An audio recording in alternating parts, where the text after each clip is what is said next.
Indiana Fever HC just described their scouting processes, and it's got nothing on the NBA. If we call reffing a thankless job in basketball, scouting can only be called a scrutinized one. Especially in the W, where it's not just about drafting fresh talent or scouring free agency, 7-day/hardship contracts are more common than ever. And while we're still debating whether they're a lifeline or a vicious cycle, turns out the whole scouting process is almost precarious. Naturally, the conversation gets even louder when the league's most popular team is the one putting it under the brightest spotlight. How Stephanie White exposed the WNBA scouting loopholes. We all know what hardship contracts are, and Indiana Fever fans know it best this season. But in case you're not aware, hardship contracts are nothing new in the WNBA. With slim roster space and a condensed season, injuries often open the door for others to get a shot back in the league. A basic hardship contract is allowed when two players are out long-term, while an emergency hardship exception kicks in if a team drops below 10 available players. In the second half of the season, teams can also sign replacement players to 7-day contracts to plug short-term roster holes. The Fever have done just that, bringing in Ari McDonald, Chloe Bibby, Odyssey Sims, and now, on August 14th, announcing the signing of guard Kyra Lambert to a 7-day deal after season-ending injuries to Sydney Colson and McDonald.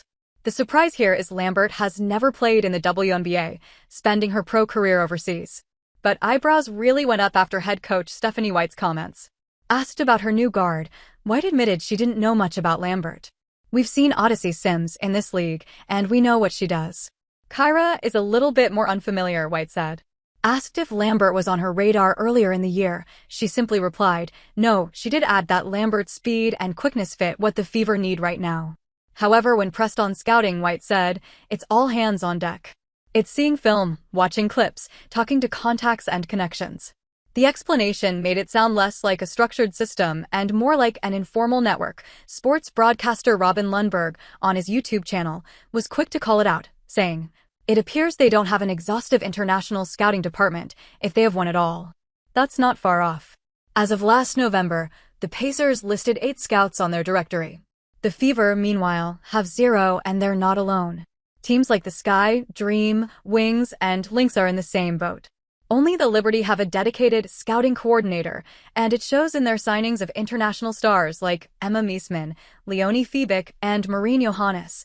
Meanwhile, organizations without that structure have stumbled, even with the home signings. The Fever's high-profile addition of Dewana Bonner ended with her asking out within months. She's now in Phoenix.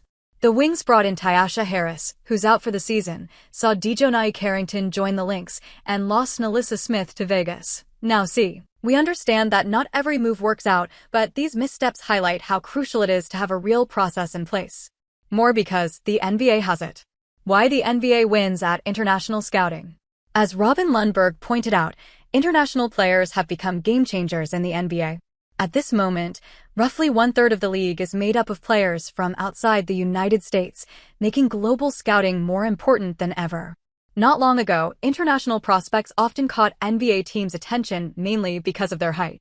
But the game has evolved.